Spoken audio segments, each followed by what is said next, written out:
सीतापुर में भारतीय जनता पार्टी के विधायक रामकुमार टप्पुआ व्यापारी मनसंघ करीन आवे बैठका।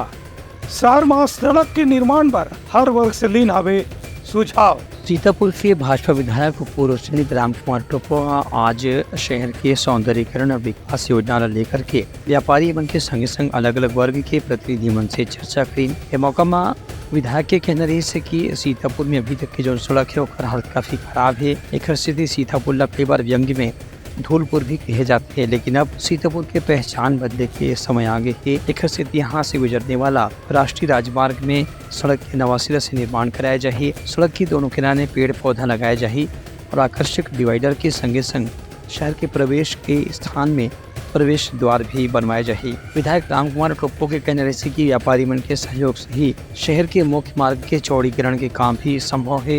एवं व्यापारी मन में जौन भी नुकसान हुई ओकर भरपाई भी करे के प्रयास करी जाए।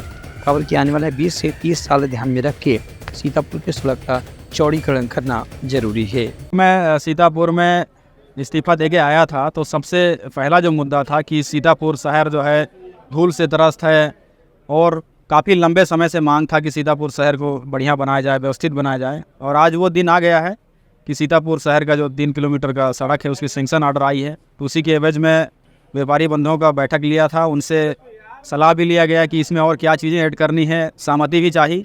तो सभी ने बधाई दिया है और सहमति भी दिया है और सबकी इच्छा है कि सीतापुर शहर बहुत सुंदरता के साथ गढ़ा जाए। ये एस्टिमेट बन रहे हैं, इंजीनियरिंग प्लानिंग बन रही है। इसके बाद ये मिल जाएगा इसका सैंक्शन ऑर्डर होने के लिए। उसके बाद लगभग टेंडर में 2 महीने का समय लगेगा होगा। तो ये समझ लीजिए कि जो सदियों वर्ष हमने इंतजार किया तो वर्षों नहीं कुछ महीनों इंतजार करने की जरूरत। ये मामलों में व्यापारी मन की विधायक हर तरह से सहयोग करे के भरोसा दिवाई है। Bureau report Uttarakhand news.